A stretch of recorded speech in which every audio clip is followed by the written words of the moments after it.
Assalamualaikum warahmatullahi wabarakatuh. Selamat datang di channel Jejak Profesor. Apa kabar sahabat semuanya?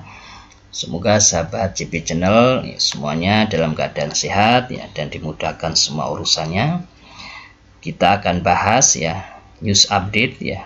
Berita yang kita sampaikan ini berasal dari media Kompas ya.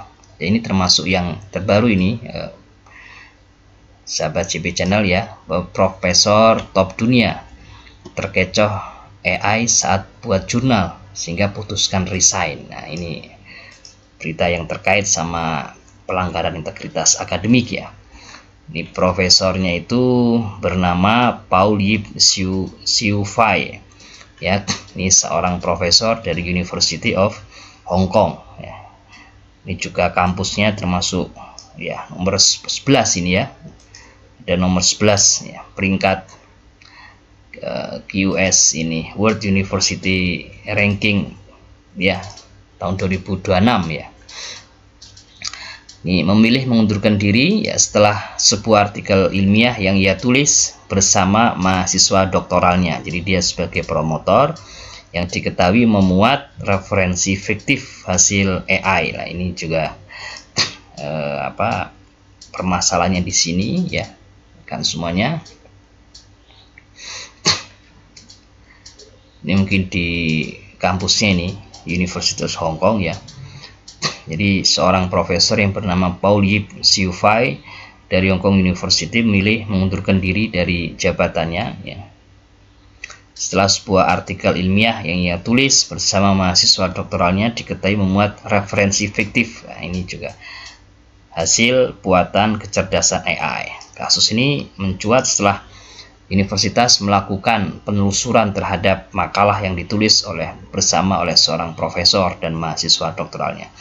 Temuan tersebut memicu penyelidikan resmi dan berujung pada penarikan artikel oleh penerbit jurnal ya. Temuan referensi palsu.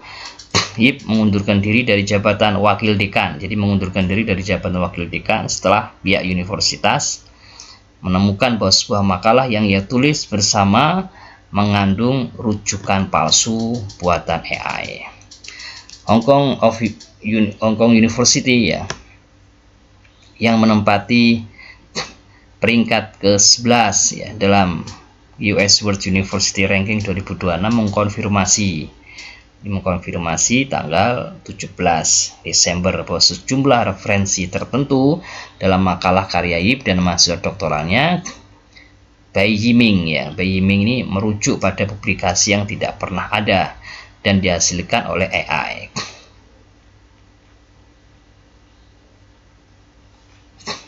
Dan makalah tersebut berjudul 40 Years of Fertility Transition in Hong Kong dan dipublikasikan pada 17 Oktober. Ini tidak ada tahunnya ya. Dengan Yip tercantum sebagai penulis korespondensi. Setidaknya 20. Jadi kalau 20 dari 61 referensi berarti sekitar sepertiganya ya, sepertiga ini 33% dalam artikel itu diduga mengutip publikasi fiktif sehingga mendorong ya University of Hong Kong meluncurkan penyelidikan formal bulan lalu, ini bulan November. Permintaan maaf, pengunduran diri dan juga penarikan artikel. Yip menyampaikan permintaan maaf atas nama dirinya dan Bai Yiming, ini mahasiswa doktoralnya. Ia menjelaskan bahwa penulis utama yaitu Bai Yiming menggunakan AI untuk membantu penyusunan referensi, namun gagal memverifikasi. Maka ini penting ya, kita harus verifikasi rujukan yang kita ambil dari AI. Kalau memang ada, kalau nggak ada ya jangan dimasukkan. Pentingnya verifikasi. Dan Boya baru mengetahui masalah itu setelah tudingan beredar di media maya. Jadi pihak penulis kedua atau pihak promotor yaitu Yip ini ya juga tidak melakukan verifikasi. Selain mundur dari wakil dekan Fakultas Ilmu Sosial, Yip juga menarik diri dari berbagai komite riset ya di tingkat fakultas maupun di tingkat universitas. Sebagaimana dilaporkan South China Morning Post, Springer Nature. Jadi ini Springer ya, Springer ini sebagai publishernya, penerbit jurnal tempat artikel tersebut dimuat, mengeluarkan catatan penarikan daring awal pekan ini. Dalam catatan tersebut ya, penerbit mengakui bahwa kantor editorial telah luput memverifikasi keabsahan referensi yang dicantumkan dalam makalah. Jadi penerbitnya juga ya mengakui adanya kesalahan ya. Langkah University of Hong Kong memperketat integritas akademik ini juga bukan hanya untuk University of Hong Kong ya, untuk semua kampus ya, untuk memperketat integritas akademik. Jadi nggak hanya berlaku untuk ya Hong Kong University, tapi untuk berlaku untuk semuanya. Menanggapi kasus ini, Hong Kong University menyatakan akan memberlakukan pelatihan dan asesmen wajib bagi seluruh peneliti. Ya, ini poinnya ya. Untuk memastikan kepatuhan ketat terhadap aturan integritas terkait penggunaan AI. Hong Kong University menegaskan kembali komitmennya terhadap standar akademik dan penelitian yang ketat. Ya. Seluruh peneliti di Hong Kong University diwajibkan memastikan, nah ini penting ini ya, karya mereka memenuhi tolak ukur yang diakui secara internasional untuk kualitas dan perilaku etis. Rekam sejak akademik Yip, Paul Yip ini dikenal sebagai akademisi terkemuka di Hong Kong University.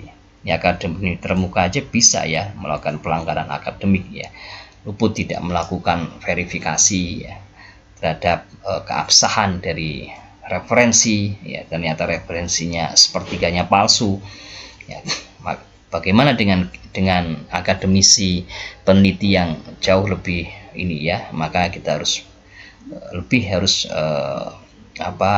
melakukan ya verifikasi dulu ya sebelum ya kita submit ke jurnal, dan pernah memegang berbagai peran penasihat ya serta kepemimpinan berpengaruh di lembaga pemerintah. Jadi ini sudah pengabdian masyarakatnya sudah di lembaga pemerintah dan semi pemerintah, khususnya di bidang kesehatan publik, pencegahan bunuh diri dan juga pendidikan. Saat ini ia masih tercatat sebagai anggota komite penasihat kesehatan mental di bawah Biro Kesehatan, dan sebelumnya pernah menjabat ketua komite pencegahan bunuh diri pelajar yang dibentuk oleh Biro.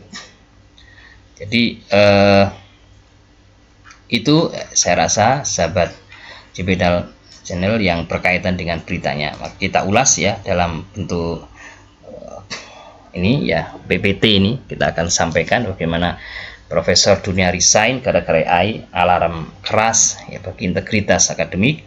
Ya, ini menjadi sebuah refleksi provokatif dan tegas mengenai penggunaan kecerdasan AI, kecerdasan buatan dalam penelitian akademik, dan krisis etika ilmiah yang mengikutinya. Jadi profesor kelas dunia ya terkemuka dari universitas peringkat global ya, institusi bereputasi ya, Hong Kong University itu, karena dia masuk peringkat 11 ya, semua hancur karena 20 referensi fiktif ya dari 61 itu hasil manipulasi AI. Jadi bisa misalkan menggunakan ChatGPT, ternyata di situ banyak referensi yang tidak ada sumbernya ya. AI berbahaya atau akademisi yang lalai. Di kasus ini kita memunculkan satu pertanyaan krusial yang penting, apakah AI itu ancaman? Nah, gitu. Ataukah kelalaian kita dalam menjaga ya etika ilmiah? Maka perlu kita jawab ini. Sahabat JB Channel ya, kalau kita lihat runtut dari kronologi kasus tersebut ya, jadi kesalahan fatal dari Profesor Hong Kong University tadi, Profesor Paul Yip Siu Fai ya, akademi terkemuka, karena dia tidak melakukan verifikasi, maka temuan kuncinya investigasi menemukan, jadi dicek satu persatu ya, pihak Hong Kong University melakukan cek satu persatu. Ini ternyata dari 61 referensi ya 20 itu ternyata nggak ada referensinya atau fiktif. Artikel ini sudah ditarik ini ya, 40 years of fertility transition in Hong Kong, ini sudah ditarik, ini modelnya systematic literature review ya, dipublikasikan di Springer 17 Oktober. Kalau kita cari di Scopus ya sudah tidak ada ini. Ya, coba kita, dari saya sudah browsing ini, kalau di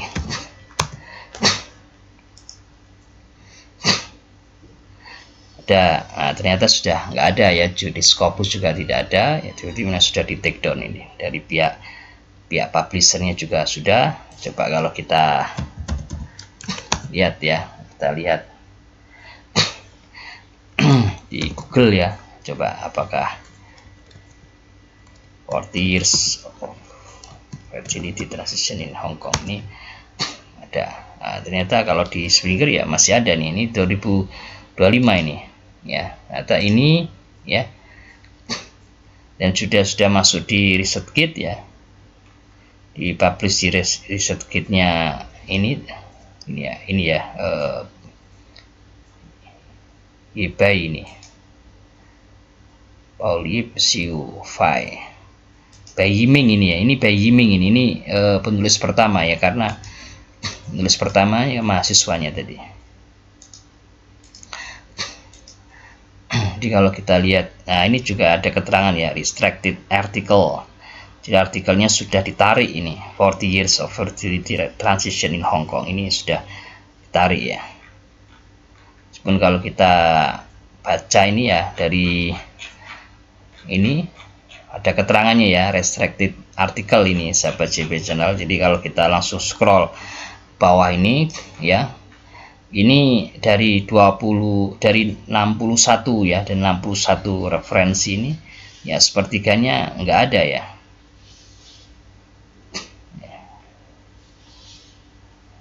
Misalnya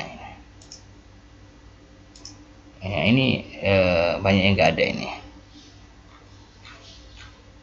Nah, ini perlu dicek ini, kalau cek satu persatu. Nah, ini juga sudah dimunculkan oleh Bai Yiming ini ya, ini Bai Yiming ini ya. Nah, ini Yiming Bai, ini yang mahasiswa doktoralnya ini.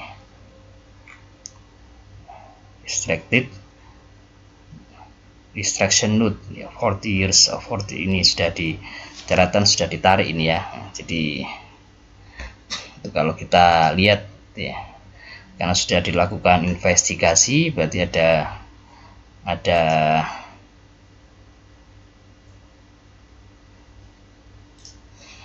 ya 20 dari 61 ya. Jadi kalau di Scopus tidak ada, tapi kalau kita searching ya di Google ya, di ResearchGate juga masih ada, di Springer Nature juga masih ada, tapi di situ tertulis ya, sudah ditarik itu referensi ini.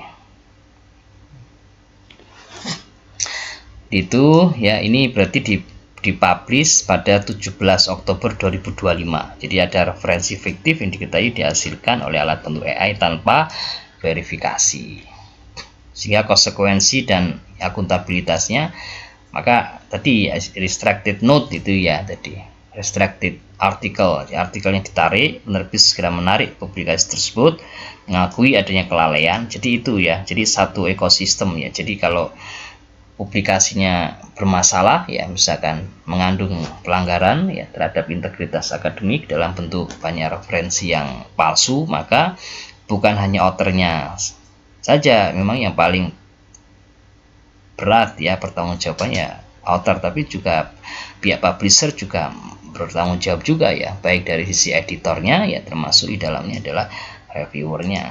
Ya, Profesor Yip mundur sebagai wakil dekan dan dari berbagai komite riset ya, reputasi karirnya hancur.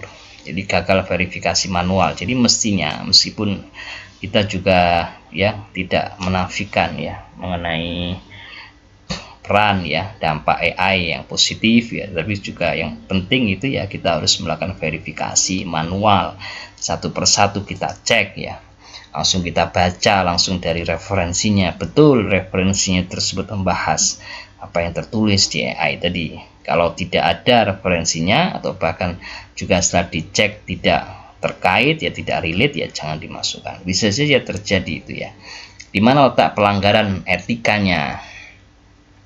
AI digunakan sebagai alat bantu penyusunan referensi yang mana diizinkan dalam banyak kasus. Ya silakan saja.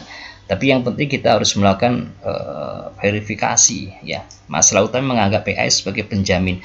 Dianggap mesti kalau sudah dimasukkan AI, padahal kita tahu bahwa salah satu ya biasa yang banyak kita gunakan toolsnya itu ChatGPT itu ya banyak sumber-sumber referensinya yang tidak akurat, ya tidak valid, maka harus kita cek. Kalau memang ada yang tidak valid ya tidak bisa kita masukkan sebagai bahan dari daftar pustaka artikel kita. Dalam etika akademik, penulis korespondensi, ya setiap penulis bertanggung jawab penuh atas setiap kata dan referensi dalam artikel. Jadi tulisan yang berkaitan dengan materi maupun referensi ya dalam artikel tersebut ya yang bertanggung jawab ya penulis, ya termasuk penulis korespondensi, juga penulis utama.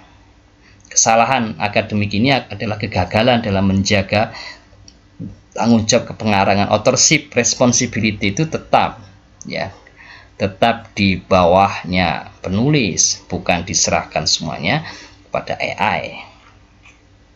Ya tidak pernah bertanggung jawab, tidak menandatangani artikel, ya tidak menerima sanksi etik, dan juga tidak kehilangan jejak AI kan tidak ada ini semuanya.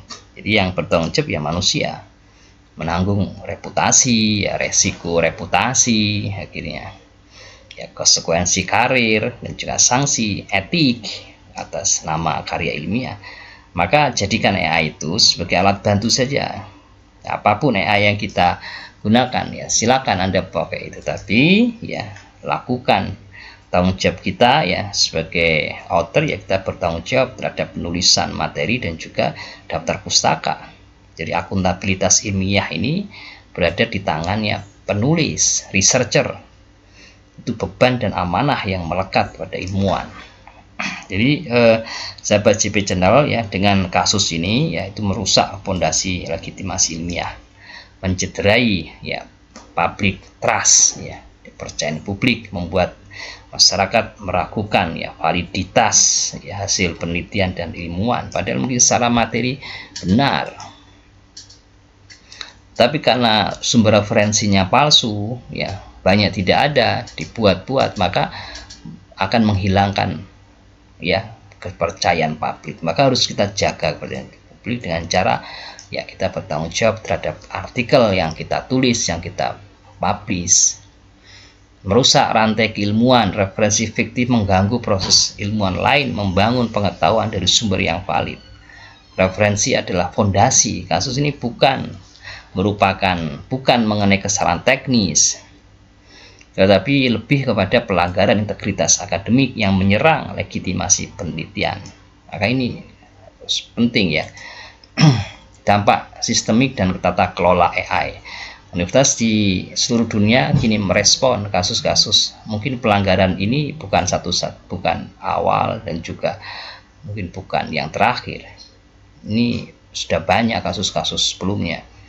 Maka responnya ya harus memperketat regulasi yang berkaitan dengan tata kelola. Ya, kebijakannya diperketat, maka institusi mewajibkan pelatihan. Makanya di Yong Kong University tadi mewajibkan ya pelatihan dan asesmen khusus tentang integritas akademik. Jadi tidak hanya mengenai regulasi yang berkaitan dengan integritas akademik, tapi contoh-contoh secara real bagaimana pelanggaran integritas akademik itu ya, dan itu wajib untuk dihindari oleh setiap dosen, setiap researcher. Dan yang kedua, transparansi penggunaan AI. Maka beberapa jurnal itu sudah mulai mewajibkan peneliti mendeklar sejauh mana AI itu digunakan dalam penulisan manuskrip, ya, apakah dalam melakukan interpretasi data, ya, apakah dalam melakukan ya analisis, ya dibantu dengan AI, maka harus dideklar. Ada beberapa jurnal yang sudah mewajibkan itu. Kemudian verifikasi itu secara komprehensif, bukan juga hanya pada authornya ya, tapi juga publishernya, memperketat ya sistem editorialnya. untuk mendeteksi referensi yang dihasilkan AI dan meminta bukti sumber asli. Ya, setiap referensi itu ya diminta untuk ya bukti sumber aslinya. Ya. Nah, itu salah satu yang bisa dilakukan. Batasan krusial ya boleh. AI itu sebagai alat bantu saja yang membantu, tidak boleh menggantikan peran researcher, tidak boleh. Maka AI tetap merupakan alat yang revolusioner, bisa membantu ya para peneliti, tapi namun ada area vital di mana tanggung jawab tidak boleh digantikan oleh AI. Maka gunakan AI untuk brainstorming ya, untuk eksplorasi ide awal ya, silakan gunakan AI itu membantu perbaikan struktur ya, penyempurnaan bahasa, editing lah ya bahasanya, boleh, silakan. Asistensi dalam mengorganisasi konsep yang kompleks ya silakan ya. Maka jangan gunakan untuk menggantikan proses review, literatur review yang sesungguhnya, tidak bisa. Mengarang rujukan, kalau rujukan ini banyak yang nggak valid ya, banyak data atau sumber referensi yang fiktif ya, maka kita harus cek langsung di jurnalnya, langsung cek di artikelnya ada atau tidak ya. Menghindari tanggung jawab untuk membaca sumber asli, jangan ya. Di tanggung jawab kita untuk membaca sumber asli ya, kita baca ya, kita baca, tapi bisa kita minta ya misalkan chat PDF ya untuk membantu menjelaskan secara ringkas ini isinya apa ya, bisa. Tapi jangan gunakan AI untuk menghindari tanggung jawab kita. Kita tetap harus bertanggung jawab, tetap kita baca sumber aslinya, meskipun ya minimalnya di abstrak ya, minimalnya di abstrak. Pesan bagi peneliti, satu kesalahan kecil ya mungkin yang kira-kira hanya masalah referensi saja ya, tapi bisa menghancurkan reputasi puluhan tahun yang sudah dibangun. Integritas ilmiah kita diuji di sini. Yang terakhir, refleksi untuk kita semuanya ya, para dosen ya, para researcher, para peneliti yang berkaitan dengan AI, amanah ilmu dan juga kejujuran akademik. Ilmu itu amanah ya, dalam tradisi keilmuan, pengetahuan yang dihasilkan harus didasarkan pada sumber yang valid, harus didasarkan pada kejujuran ya, karena itulah bentuk dari amanah. Terus rujukan itu tanggung jawab, maka setiap referensi mencerminkan tanggung jawab kita terhadap karya ilmuwan lain dan kebenaran data. Kita harus memastikan bahwasanya data itu betul ada, menjamin kebenaran data. Integritas tetap menjadi milik manusia, AI itu hanya sebagai alat bantu ya. Pondasi moral dan etik harus tetap dijaga oleh ilmuwan. Maka kejujuran ini ya semakin diuji lah di era digital, beda dengan era sebelum AI. Nah, mungkin kejujuran ya masih lebih mudah kita lakukan karena kita peneliti yang harus bekerja keras mencari sendiri. Tapi sekarang di tengah era digital semacam ini ya, kita banyak menyerahkan beberapa tugas kepada AI, tapi kita sendiri tidak melakukan verifikasi. Kasus ini bukan mengenai jatuhnya seorang profesor, tapi sejatinya ini merupakan peringatan keras ya bagi seluruh komunitas akademik global ya, untuk kembali ya menerapkan ya nilai-nilai etis ya, nilai-nilai integritas ya dalam menghasilkan karya ilmiah. Demikian sahabat CP Channel ya, semoga informasinya bermanfaat ya. Jangan lupa untuk subscribe bagi yang belum ya, dan like dan juga beri komentar ya yang konstruktif ya, sehingga mudah-mudahan informasi ini bisa memberi manfaat kepada kita semuanya dan menjadi alarm kita ya, agar kita betul-betul kita perhatian ya terhadap masalah nilai-nilai integritas akademik ya, hindari setiap ketidakjujuran ya, setiap pelanggaran integritas akademik. Terus ikuti channel Jejak Profesor ya, bersama menuju ilmuwan berkarya. Saya akhiri, assalamualaikum warahmatullahi wabarakatuh.